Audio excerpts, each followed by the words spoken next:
Welcome to Speak Out. I'm Sandy Galef, a member of the New York State Assembly representing parts of Northern Westchester and parts of Putnam County. And today we're going to be talking about today in Albany. And I'm so excited to have as my guest my wonderful colleague in the New York State Assembly, David Buchwald, who represents the 93rd Assembly District. I'm the 95th, you're the 93rd, but who cares, I guess. We're neighbors. That's the crucial right. thing. I represent northeastern Westchester. You have northwestern Westchester and parts of Putnam. And my district office is in Mount Kisco. I try to explain to everyone, if you're on the I-684 corridor, I'm your man. But if you're Route 9, then I'm your person. Sandy. But we all work very well together. It's great to have you as a colleague. It's an honor to be on your show. Right. Well, it's great to have you here. Let me ask you, David, because I think when I first met you, you were on the city council in White Plains. And let me just ask you, how did you decide to get into government? Sure. What for me, it came from just first being involved in my community, volunteer work, served on a not-for-profit board, and I started going to, in my case, local Democratic Party meetings and knocking on doors for other candidates, get to know my community all the more. Some folks approached me, would I be interested in running for the city council? I thought about it for about 2 seconds and said yes. Okay. I was a lawyer by training and had gone to law school, but I'd also gone to public policy school. So interest in general in public policy and government was certainly something on my radar for a long time, but the idea of being a candidate and directly involved in politics was not especially what I was looking to do career-wise, but what I've found is the opportunity both to give back to your community and to help people. It's really quite a blessing, and the fact that I have now for the last 6+ years been able to serve in the State Assembly and do this work full-time is really something I tremendously treasure and appreciate the people in the 93rd Assembly District saying me to do. I pretty much had the same pattern, being involved in the community and then somebody saying one day, when it's a natural extension of what you want to be doing anyway, and you get to have the joy in your professional life of doing what you're passionate for, I'd wish that upon everyone. And of course, I tell everyone, but especially youngsters, there are many ways to give back to your community. Not everyone wants to be, nor can be an elected official, but that's not the only way. By any means, the tremendous not-for-profit groups, volunteer opportunities, volunteer boards and commissions in local government. We both got to start in either local or county government. And one of the great things, particularly about Westchester and Lower Hudson Valley, is that there is this spirit of civic-mindedness, and anything we can do to help foster that is obviously something we want to do. So what did you find one of the big differences between White Plains City Council and the Assembly is the number of people. Sure, we go from it went from seven council members to 150. Right. And some of the issues you deal with are a little bit different. In local government, you deal with a lot of land use decisions, things where neighbors are in disagreement. At the state level, not as much that, but you also get to deal with a lot of issues that affect all 19 million New Yorkers, while at the same time sometimes advocating for a specific thing that affects one community, one school district, one family, what have you. And that's one of the things that I find very enjoyable, is that you both get to have a big perspective on things and deal with some of the issues that are in the newspapers every day, while at the same time hopefully having those projects where you know very specifically who you're helping, whether it's through legislation or through the casework that's so important for a legislator to work on. Right. I think it keeps us all going that way, knowing that we're helping people in a big way and a small way. So speaking of helping people, we've had, unfortunately, last year in 2018, we had a number of storms. And I guess I keep forgetting their name, but they're Riley and Quinn. That's right. Now that we name storms. We name storms. And I know how miserable everybody was. And I know how we just sat in our office taking calls from people who had no power and what's happening and so on. But you really took it to another level and pulled together a lot of the elected officials and people within Westchester County and somewhat beyond, I suppose, and really tried to get into the real issues and the problems, and particularly why Con Ed and I guess NYSEG also, but what were some of their stumbling blocks, and why it wasn't working, and why our power wasn't on, and why people didn't know when their power was going to be on. And just tell us a little bit about that. Sure. I think there's not a resident of Westchester who doesn't recall those storms in March 2018 that knocked out power for probably over 200,000 Westchester residents, some of them going without power for well more than a week. And that's almost a quarter, when you say 200,000, it's almost a quarter of our population. Right. And we also, of course, all remember Superstorm Sandy, where there was a and that was similar... not me, right? No, right, no, of course. Right. You It might was be a terrible name. You're a dynamo without a doubt, Sandy Galef. But I was elected just after Superstorm Sandy hit the entire region, and we recall, and there were public hearings afterwards and commitments that this was going to be a sort of a one-time abnormal event, not just meteorologically, but in terms of the extended power outages. Right. And to see just 5.5 years later, that it would power happen outages again. Yeah. We all, as elected officials at every level of government, had to respond in the midst of the storm and the outages to what was going on and affecting our constituents. But I was committed, along with many others, to making sure that once we were done with the immediate storm response, that we really were committed to learning the lessons and making sure that both government entities, but also the utility companies themselves, would really try to make sure we learned the lessons. And So you started this group, United Westchester. that's right. It's a organization of every elected official in Westchester, from the level of mayor and town supervisor on up. So those local government officials, county legislators, our countywide officials, the state legislators, our federal Congress members, George Latimer, our county executive, and I have the honor of co-chairing this group. We first had a meeting of virtually all those officials, over 50, close to 60 folks meeting at the county center, just to discuss amongst ourselves. I mean, we'd all been on these conference calls during the storm, but what were the, takeaway points? And then a core of us, about a dozen of us, created an executive committee. We polled every member of United Westchester on a whole host of different subjects. We ended up putting together a 49-page report, which is still available on my Assembly website. And we issued it on May 21st, 2018. So within 2 months of the storms, we came out with not just a detailed description of what we felt had gone wrong, or in some cases had gone right, but also 11 early recommendations. And it's very clear, both in the response we got from the utility companies, but also the Public Service Commission, which oversees utility companies here in New York State, that this report really was not the norm in New York State for government to just sort of take the bull by the horns and work across these levels of government. I'm a big believer you can't have these barriers between levels of government when it comes to public safety. And a Public Service Commission probably appreciated all that you did, because I know when they did a final report, they included a good majority of the proposals that you had offered. They cited the United Westchester report 28 times, and a number of the formal recommendations the Public Service Commission made very much lined up with what we had put forward. And we, as United Westchester, we don't have formal enforcement ability. We can't force utility companies to do things, but what we can do is shine a light on what went wrong, what our experiences were, and recognizing that although we're not the experts on how to provide power, we are experts on trying to keep the public safe and respond to their needs.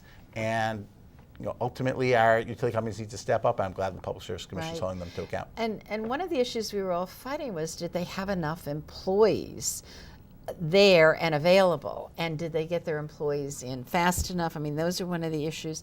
The whole staging area for equipment at Playland, and I know you'd recommended something else and another approach. And just like where is dry ice going to be? Is it going to be available right away? I mean, those are some of the things you touched on that were so important to the homeowner and business owner. The Public Service Commission ended up issuing, I think it's 93 total recommendations, and not just Con Ed and NYSEG, but it dealt with utility companies around the state, but primarily here in the lower Hudson Valley, where there had been particular problems in 2018. Among the things they very specifically recommended were increased numbers of employees to deal with power outages, both at Con Ed and NYSEG, for Con Ed to stage their utility trucks not just at Playland, but to have a more diverse dispersion of them in terms of their staging areas, to have dry ice available more quickly within 24 hours instead of 48 hours. And to let people know where it's going to be ahead of time. And to have it in more places. Right. These are things that we viewed as relatively common sense things. That's why we labeled them as early recommendations in our report. Not necessarily the final recommendations, but the idea like if we could see that on the ground responding to constituents' problems, we'd like the utility companies to be all the more proactive. Thankfully, we've got a state agency that's trying to push, really to make sure that we don't see the same pattern again, and that inevitably there's going to be another storm that knocks out power. We understand you can't prevent that. Well, what we can do is many, many more. There might well be. The weathers are changing. But what you can do is minimize the extent of the problems, and some of that's technological. Some of that is just putting in place the manpower and the organization and the communication, which was another major issue, which is, folks can deal at times with their power being out, but if they're given incorrect information, either through robocalls or otherwise, that is tremendously frustrating. They would be told that they're going to get power tomorrow, and they didn't get power tomorrow. And so people were trying to figure out whether to stay in a hotel room that they might have gotten or living with somebody else or whatever. And also municipalities didn't always know who was working in their community. Maybe, they'd send people out to try to find out, but there really wasn't, I don't think there was good communication that way either. Not which sufficient, they addressed. that's for sure. It's one of these things where we really feel that there was breakdown, and it's particularly important with regards to utility companies to have confidence in their operations. Really feel like this is something that Westchester residents really recognize they can no longer take for granted, that as much as we're willing to let the utility experts be in charge of things, ultimately too much of our businesses and our home safety relies on having a reliable electrical grid. So we hope they take these messages seriously. And then we kind of jumped into another area. Con Ed announced a number of months ago that there might not be enough gas to connect to some of the new development that's coming. That was a very interesting proclamation on their part. Sure. Could we take a second now and just show, I know on the floor of the Assembly, you spoke about this issue and what needs to be done and so on.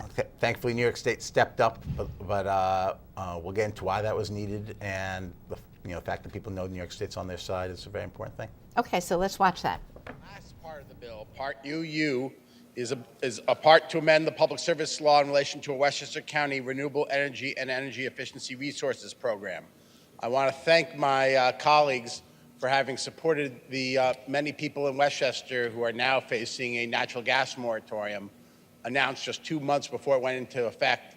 And it was crucial that we demonstrate to the businesses and residents of Westchester that we as a state stand with them, and to provide this opportunity to promote renewable resources of energy so that we can move Westchester County ahead and make sure the economic growth of our county can move forward is essential. I want to thank the great many colleagues, not just from the Westchester delegation, but around the state, who have been supportive, making sure that we are helping lead the way. I think it was the Assembly proposing this initiative that helped create a program that's already starting to get implemented, but this legislation today will help make sure that's the case all the more.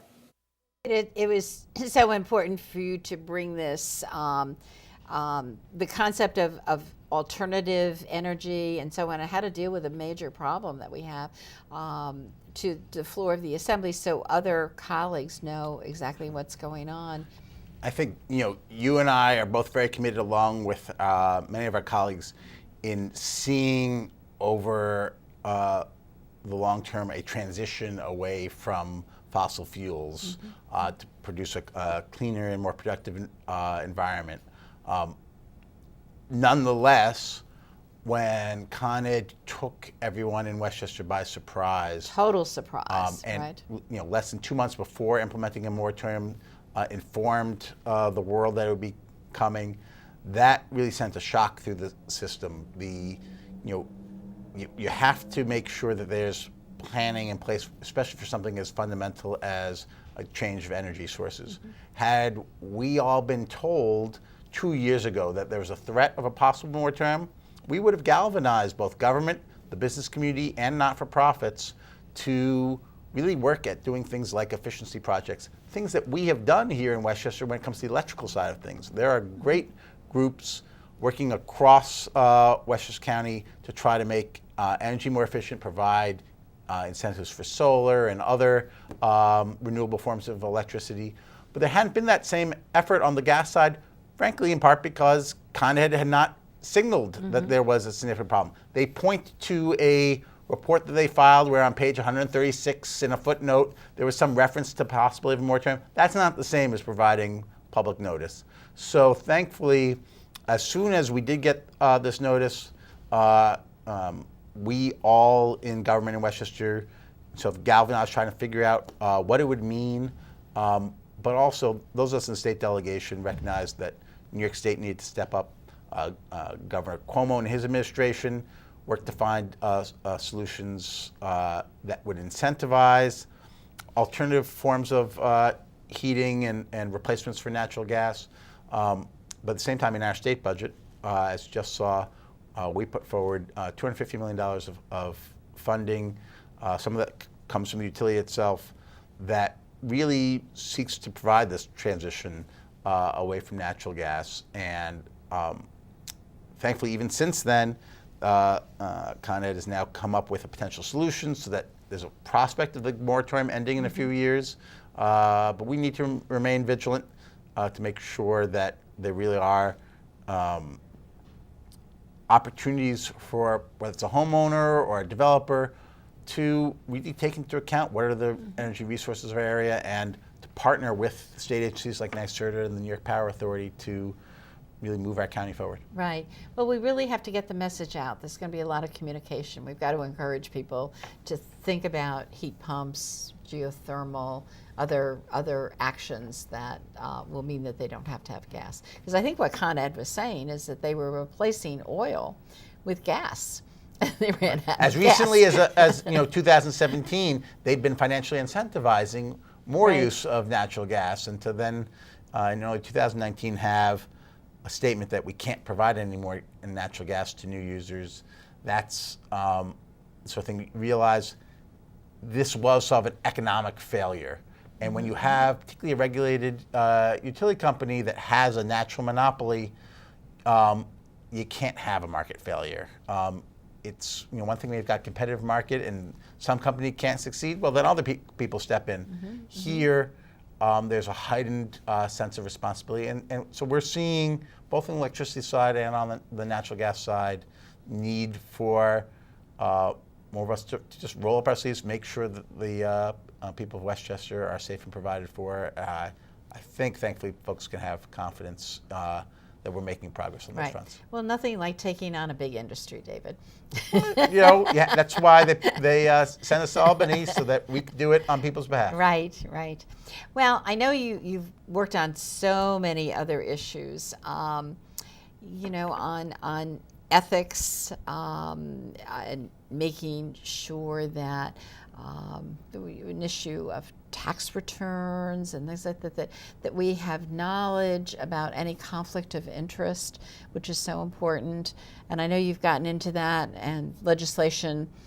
I think the people have to know that sometimes you put a bill in, but it gets worked on and massaged, and you listen to all the people and their comments, and then things change as you go along. Plus, you have to get enough votes for everything, That's right. so it has to change. Well, if every colleague were like you, Sandy, I really feel like we would be making a lot of progress on ethics, accountability in government, making government more transparent. The process in Albany can at times be frustrating. On the other hand, we can have tremendous successes too. One of the things I've spent this past year pushing for is more transparency when it comes to the tax returns of top elected officials. I feel that it's important for a host of reasons. One, to flush out conflicts and potential conflicts of interest. Also, to make sure we have good quality tax policy. I used to be a tax attorney before I was in government, and the area of taxation is one where a little change, just one word or two, can totally shift the nature of whether tax policy is good or not. So to understand whether the top policymakers are working on the public's behalf or on their own behalf, having access to tax returns is important to that. And one of the things that we're seeing right now is also the nature of what's the relationship of the state government to the federal government. And we already have a process by which New York State cooperates with the IRS when the IRS needs tax information. We don't have a process, at least we didn't historically, to cooperate with Congress when it comes to their tax investigations. And I think we, especially as legislators, understand that there is a role for the legislature in keeping things on the up and up and providing oversight. So to the extent we can facilitate that process, I think that's the benefit of the American people. Right, so that'll be an issue that you're working on, and hopefully will get addressed. Absolutely. And I know you've also worked very hard in the area of FOIL, Freedom of Information Request. Did you learn a lot about that when you were a councilman in White Plains? A little bit. I mean, part of it is you have an appreciation when you're working on a local government level, and really, or any legislature, your sources of information in order to craft good public policy are so crucial. And sometimes you learn what's going on from individual neighbor, constituent. Sometimes you learn it from a government employee. Sometimes you learn about, of course, through the formal mechanism of government policy. Sometimes you do learn about it from the mayor or commissioners, or now in our case from the governor's office or state agencies. But it's not just important when you're on the inside of government to have access to information. That's also important. It's also important for folks watching government, whether it's the person at home or the person who's focused on making sure government decision making is in the public interest from the outside advocacy level. They have access to information. And one of the best ways in New York State that we do that is through our Freedom of Information law. So the work I've done over the last few years to improve the Freedom of Information law, work we're continuing to do, really feel like, it should be a pretty high bar to keep information from the public. There's some very legitimate reasons occasionally for that, but we need to make sure that government agencies are as focused on being open and transparent as they can be. Right. And some of them, I know you've been working on legislation too, to be sure that our state agencies put information up on their website. I mean, we're in a day and age that there should be no question about really having all that information accessible to the public at all times. Right. That's why one of my initiatives is to direct that information that's already accessible to the public through the Freedom of Information law be proactively put out on those websites. Because so much research can be done and policy insights can be made if people have easy access to information, and that's really what the modern information age is all about. I'm very much a believer that if you provide people more information, government will be able to make more effective policy making decisions, and that's something that we in government should be appreciative of. Yes, of course, it's nice sometimes to be on the inside and to have access to inside information, but frankly, the public would do a lot better in informing us if they had access to the information. And have much more respect for government. That's also if true, of information course. was available. Now, you're the chairman of the New York Legislative Commission on Government Administration, That's so right. that's a long title. But you've been working at having a pre-plan of the federal government, which we went through the beginning of this Shutdown. year. There was a shutdown on the federal government. And I think we all understood that it had a tremendous impact on the state of New York in a lot of different ways.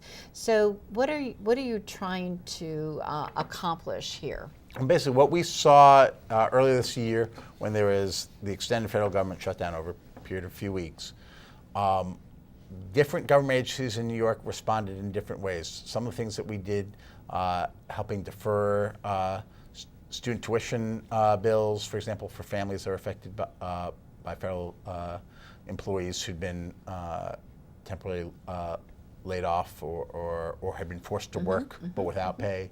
Some of the things were very forward-thinking, but we also saw that other states did other things. They partnered with banks to provide programs for low-interest loans and so forth. And so, as chairman of the commission, put forward a bill to direct state agencies to come up with a plan in advance on what they can do in the case of a future federal government shutdown, and to think through those things. And it sort of gets back to the planning for the next storm. You know, we know these things, unfortunately, are occurring more and more frequently. That's certainly the case with federal government shutdowns. So anything we can do as representatives of the people of New York to provide for that planning, I think makes a lot of sense. And it's a pleasure to be chairman of this commission, trying to focus on some of those big picture issues that otherwise, you know, we'd just be waiting for the next crisis. We have to be much more proactive than that. It's so interesting.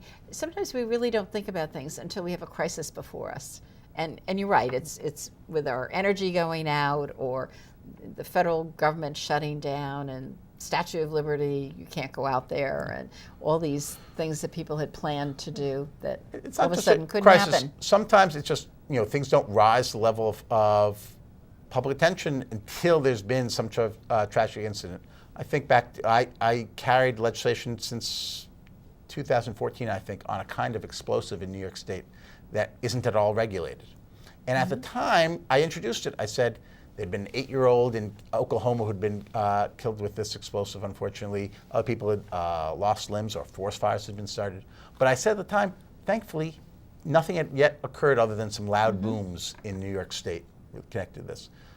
But we could get that bill through the Assembly, couldn't get through the State Senate.